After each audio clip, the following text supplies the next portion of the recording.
우리는 계속해서 모압 왕 발락, 그 다음에 주술사 발람 사이에 일어나고 있는 이 어떤 거래의 이야기, 특별히 이 거래는 물질적인 거래가 목적이 아니라 영적인 거래입니다. 왜냐하면 우리가 지난번에 살펴본 것처럼 이스라엘 백성들을 저주해달라 라는 그런 거래의 이야기가 계속하여서 진행되고 있습니다. 말씀드린 대로 이 발락과 발람의 이야기가 민수기에서 굉장히 많은 부분을 차지하고 있습니다. 다른 어떤 이야기보다도 특별히 이 부분이 많이 차지하고 있다는 것은 저는 그렇게 해석한다고 말씀드렸어요. 우리가 가나안 땅을 목전에 두고 우리가 목적을 이루기에 그 어떤 목표점에 가까워졌을 때 우리의 마지막 유혹의 사탄의 결정타는 영적인 면을 나는 흔드는 겁니다. 그래서 영적인 것이 혼탁해지게, 혼란해지게. 그런 면에서 지금 민수기에서도 가나안 땅에 육신적인 조건으로 보면 가나안 땅에 가까워 왔는데, 왜냐면 여리고 맞은편에 있으니까.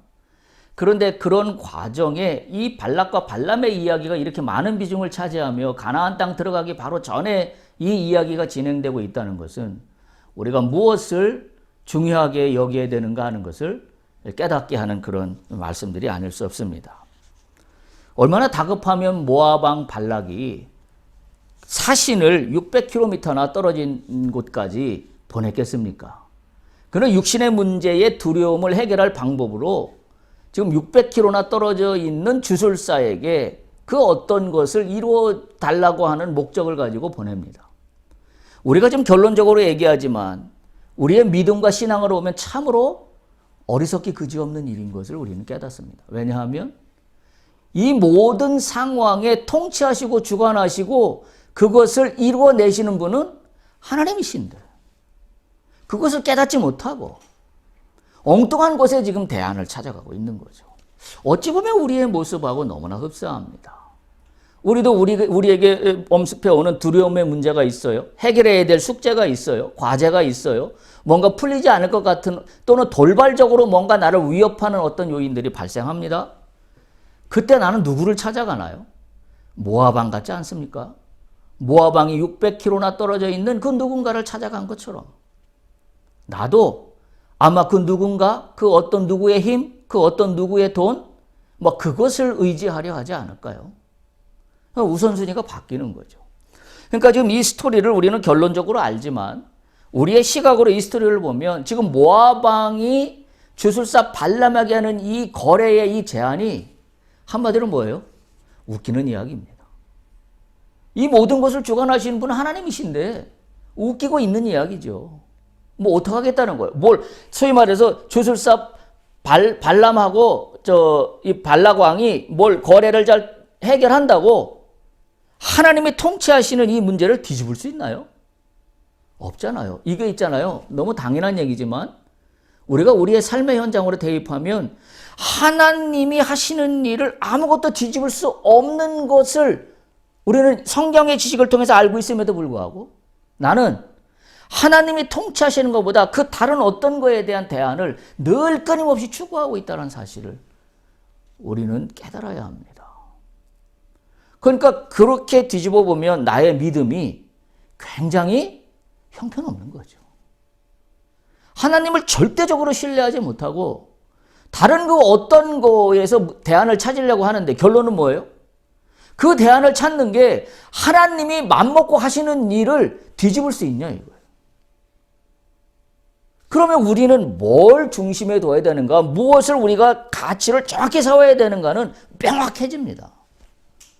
그럼에도 불구하고 우리는 세상을 살아가면서 또는 사업을 하면서 또는 어떤 문제에 직면할 때마다 하나님에게 100%, 200% 의지하기보다는 다른 것들을 다 껴맞춰서 마지막에 하나님은 부록처럼 뒤에 붙이고 싶어 해요. 저는 이 이야기 속에서 그런 느낌을 상당히 많이 받습니다. 그래서 얼마나 다급하면 22장 오늘 읽은 민수기 22장 7절에 보면 모압 왕이 그 장로들과를 또 사신들을 보내면서 손에 복채를 가지고 떠나게 했다라고 기록하고 있습니다. 그러니까 복채를 주고 해결할 수 있다라고 생각하는 거죠. 딱 우리 모습입니다. 누군가에게 환심을 사면, 누군가에게 뭔가를 부탁하면, 누군가에게 요청하면 뭔가 일이 이루어질 것 같은. 그러니까 이게 앞뒤를 잘 맞춰야 돼요. 자, 우리가 하나님 중심으로 세워놓고 하나님이 말씀하셔서 기도하는 가운데 성령께서 나에게 알려주셔서 누구하고 연결시키는 문제라면 그건 오케이. 그런데 우리의 우선순위가 하나님 앞에 기도하면서 이 문제를 해결하기 위한 중심에 놓기 이전에 내가 다 대안을 마련해. 소위 복채를 가져가서 지금 부탁하는 것처럼 나도 누군가에게 간절한 마음으로 나의 마음을 표현하며 요청합니다. 그리고 나서 우리는 기도합니다. 하나님, 내가 이렇게 했으니 하나님 도와주세요. 이게 순서가 뒤바뀌어졌습니다. 우리가 그것을 분명하게 정리할 필요가 있습니다. 정리할 필요가 있어요. 특별히 이 복채를 보냈다는 것은 그 예물을 함께 보내는 것이, 이건 이제 복술의 예물이라는 의미를 갖고 있어요. 그래서 이 목적이 뭐냐면 점쟁이에게 좋은 점괘를 얻기 위해서 주는 예물이에요. 그러니까 목적이 어디에 있어요? 내가 원하는 걸 얻기 위한 목적에 있어요. 하나님은 뭐라고 말씀하세요? 내가 원하는 걸 얻는데 하나님은 항상 우선순위를 두지 않습니다. 하나님 어디에 우선순위를 둬요? 하나님 뜻이 이루어지는 거에 우선순위를 둬요. 그러면 하나님 뜻이 이루어지는 거에 우선순위를 둬서 하나님 뜻이 이루어지면 하나님 뜻이 이루어지는 것 속에 나에게도 선한 일들이 일어납니다. 내가 이렇게 됐으면 좋겠다라는 것보다도 생각할 수 없는 다른 어떤 혜택이 주어질 수도 있어요. 아니면 내가 원하는 것들이 그대로 나에게 주어질 수도 있어요. 이게 비밀이에요. 이게 그리스도인들이 갖고 있는 영적인 파워입니다. 그래서 이 연결고리살이를 놓치지 않아야 됩니다. 특별히 오늘부터 본격적으로 이루어지는 이 이야기는 세 사람이 등장해요. 세 대상자가 등장해요. 첫 번째는 모압 왕 발락, 두 번째는 부들에 있는 주술사 발람, 그리고 여호와 하나님. 이 셋 사이의 긴장 관계 속에서 우리가 배워야 될 영적인 교훈이 있습니다. 오늘부터 진행되는 여호와와 발락과 발람, 다시 말해 여호와는 누구예요? 이 모든 상황을 통치하시고 결정하시는 유일한 신이세요. 발락은 누구예요? 나의 문제를 해결해 달라고 복채를 들고 요청하는 나 같은 사람입니다. 발람은 누구예요? 모압 왕 발락의 요청을 받아서 뭔가 문제를 해결해 줄 것 같은 그 누군가입니다. 대안입니다. 내가 생각한 대안입니다. 이 3자 사이의 긴장 관계 속에서 우리는 배워야 될 영적 교훈이 있습니다. 오늘 그 첫 번째로 제가 나누고 싶은 이야기는 말씀의 제목을 이렇게 정했습니다. 그들은 복받은 자들이다. 오늘 본문의 말씀에 있는 내용이에요. 오늘 민수기 22장 12절에 보면 맨 마지막에 그렇게 기록되어 있습니다. 하나님께서 발람에게 말씀하십니다. 그들은, 여기서 그들이 누구예요? 이스라엘 백성입니다. 그들은 복을 받은 자들이다. 하나님의 말씀입니다. 하나님께서 주술사 발람에게 하시는 말씀입니다. 그러면서 22장 12절에 이렇게 기록하여 있죠. 너는 그들과 함께 가지도 말고, 그죠? 너는 그들과 함께 가지도 말고 그 백성을 저주하지도 말라. 왜냐? 그들은 복을 받은 자들이기 때문이다. 저는 오늘 이 본문의 말씀을 이 제목으로 뽑으면서 사실은 제가 많은 큰 위로와 격려를 받았습니다.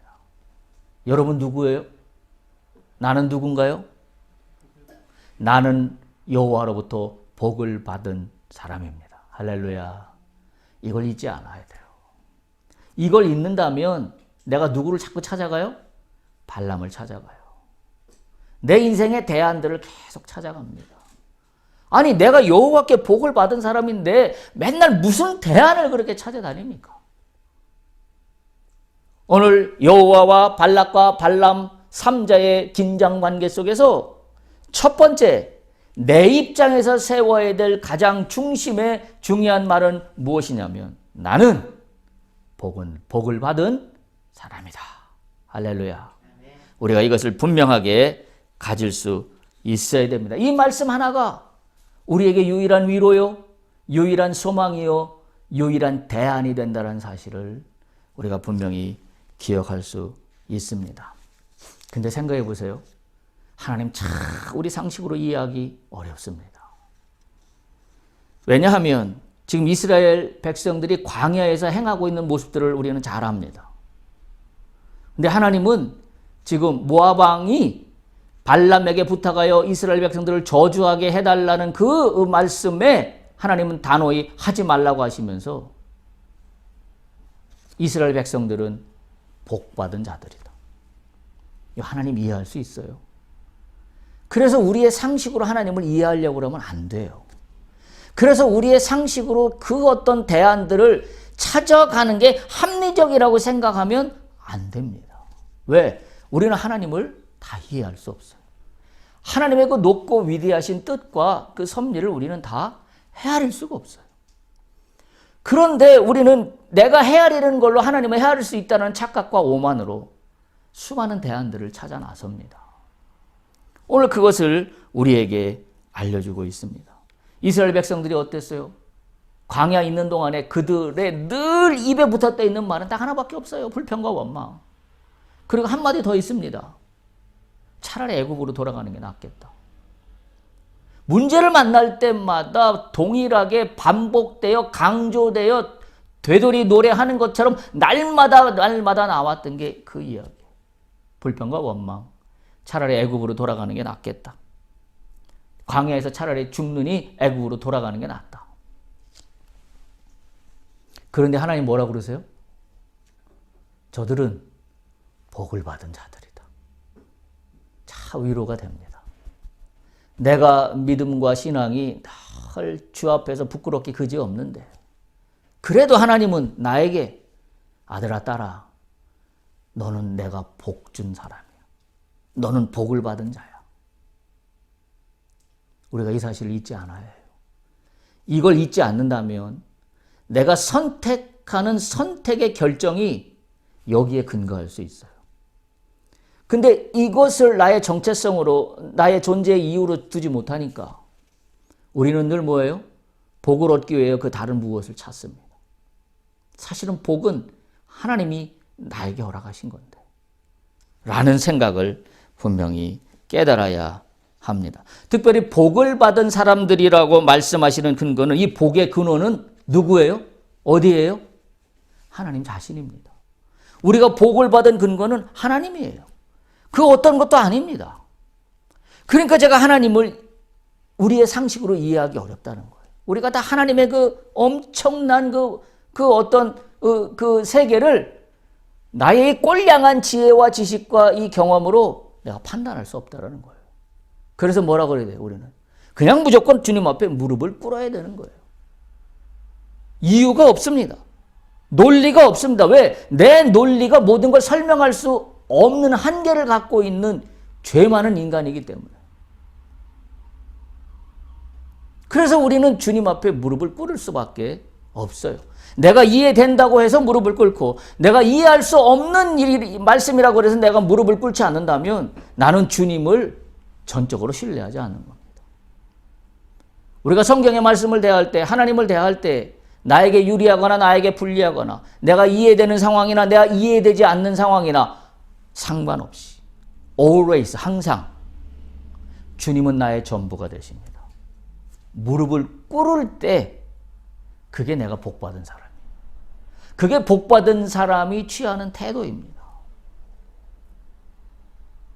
여러분 욥기나 전도서의 그 말씀들은 그것을 전하고 있어요. 인생의 모든 것들을 다 취해보고 성공도 취해보고 역경도 취해보고 다 취해봤지만 결론은 그거예요. 나는 나의 이 꼴량한 지혜와 지식으로 하나님을 헤아릴 수 없다. 그래서 내 상식으로 이게 왜 일어났는지 이게 왜 안 일어났는지 이건 왜 됐고 이건 왜 안 됐는지 거기에 따라서 내가 하나님에 대한 태도가 이래야 되고 저래야 되는 게 아니라 나는 하나님의 섭리를 다 이해할 수 없으니 내가 할 수 있는 일은 그분을 찬양하고 경배하는 일밖에 아무것도 할 일이 없다. 이게 욥기와 전도서가 주는 총체적인 결론이에요. 여호와께서 이스라엘 백성들 그들은 복을 받은 자들이라고 선언하시는 것은 그냥 우리는 그대로 그걸 붙잡으면 됩니다. 복잡하게 생각할 거 없어요. 왜냐하면 오늘 하나님께서 불평과 원망으로 40년을 치닫고 있는 이스라엘 백성을 향하여 결정적인 한 방을 발람에게 지금 먹이고 있는 거예요. 너 까불지 마. 저들은 복받은 자들이야. 여러분에게 위로가 되는 오늘 이 한 구절이 되기를 바랍니다. 나는 여호와로 말미암아 복을 받은 자들입니다. 할렐루야. 우리가 이걸 잊지 않아야 내가 누구이며 내가 무엇을 하며 내가 하는 사업의 기준과 내가 선택하는 행동의 모든 기준들을 내가 깨달아 바르게 주님 앞에서 행할 수 있습니다. 내가 율법을 잘 지켜서 내가 율법을 잘 지키지 못해서 그건 두 번째예요. 첫 번째 나의 기준은 어디에 있어요?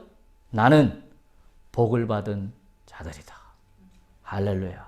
우리 함께 한번 복창해 볼까요? 나는 하나님으로부터 복을 받은 사람입니다.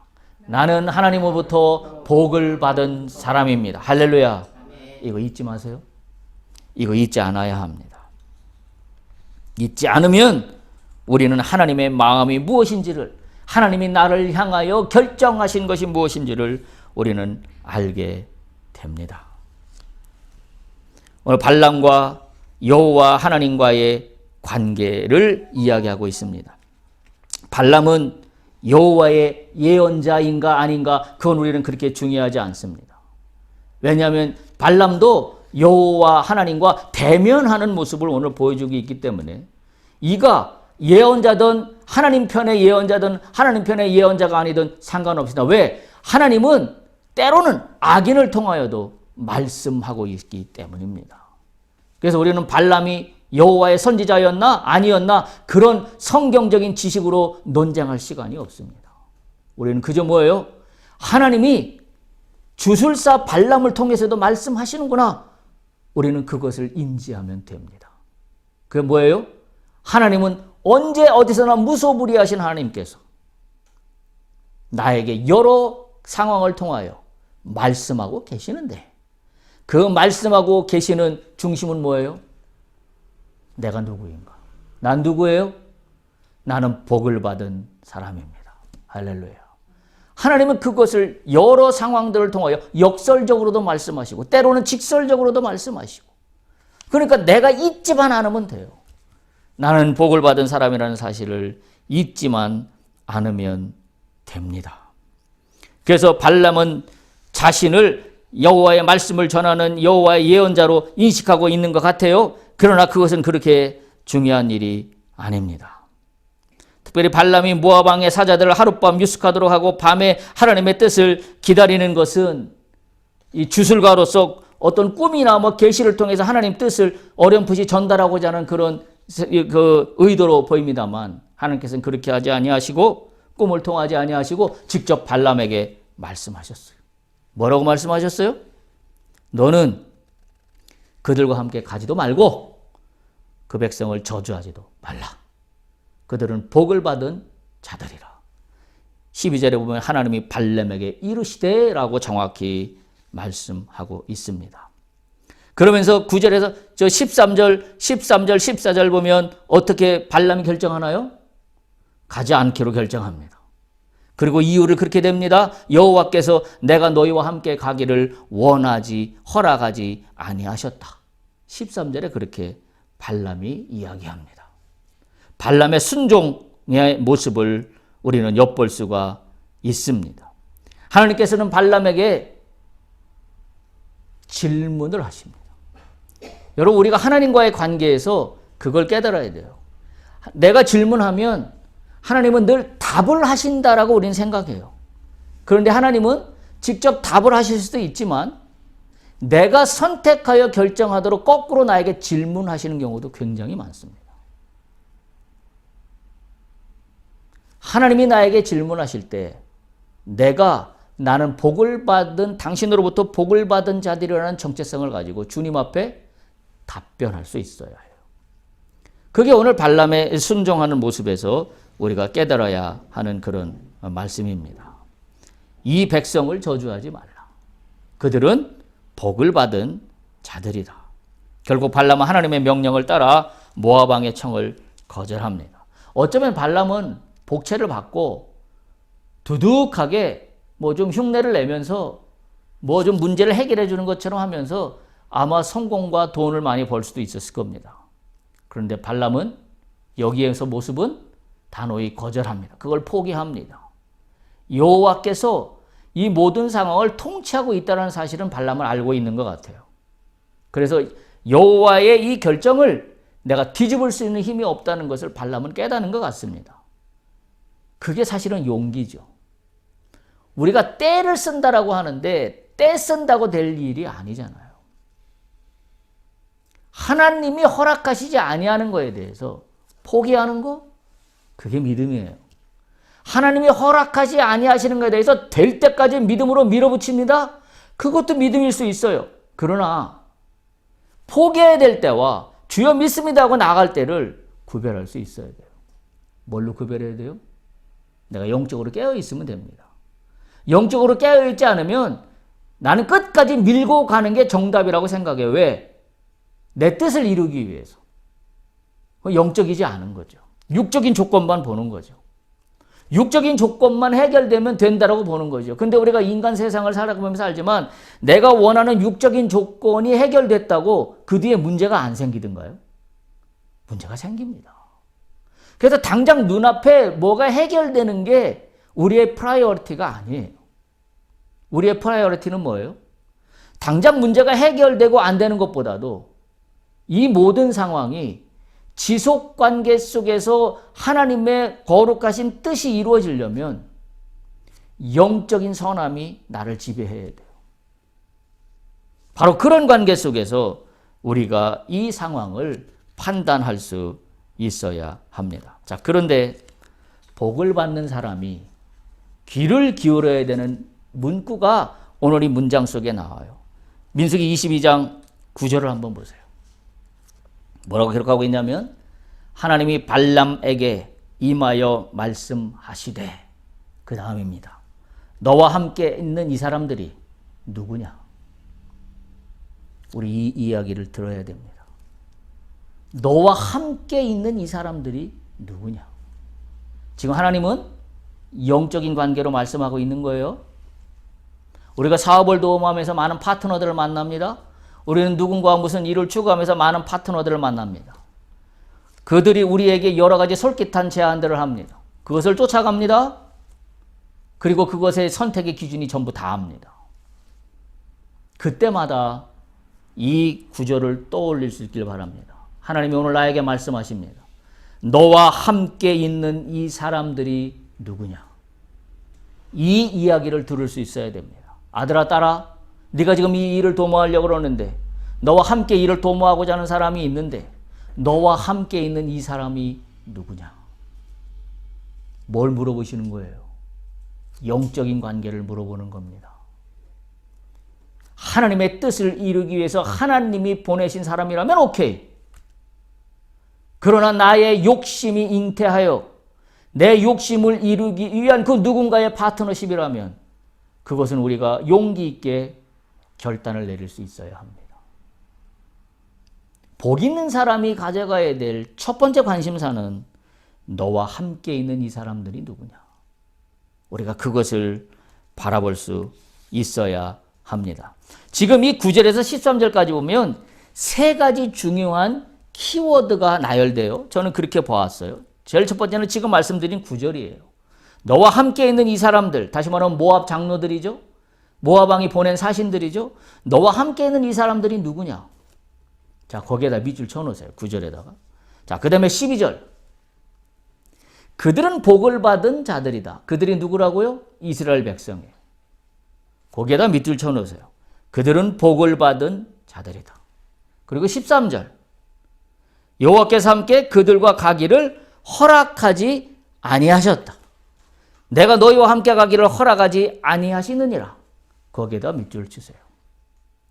세 개의 중심축으로 오늘 이 9절과 13절 사이는 긴장관계가 흘러가고 있습니다. 아들아 딸아, 너와 함께 있는 저 사람이 누구냐?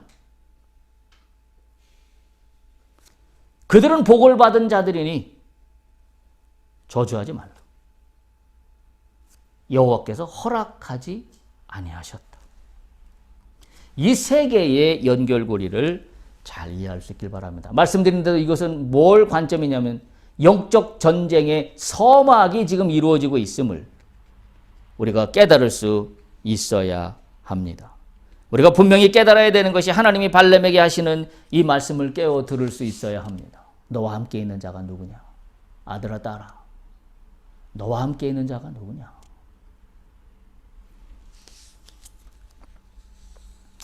우리가 관심을 가져야 되는 것은 육의 조건들만 바라보고 그 누군가의 파트너십이 중요한 것이 아니라 이 사람이 내가 여호와로부터 복받은 사람으로서 나와 함께 짝을 이루기에 파트너십을 가져가기에 합당한 사람인가? 어떻게 돼요? 기도해야 합니다. 여러분 기도하고 결정하십시오. 대부분 기도하지 않아도 결정을 합니다. 왜? 파트너들의 제안이 솔깃하기 때문입니다. 굉장히 매력적이기 때문입니다.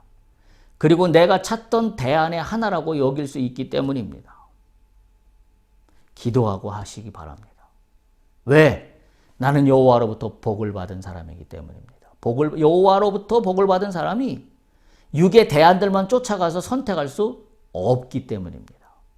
그래서 그런 면에서 우리가 아주 영적으로 긴장 관계 속에서 주의를 기울여야 한다라는 말씀입니다. 이 정체성이 분명하면 나는 내가 하는 일들 속에서 하나님과의 관계 속에서 결정할 수 있어요.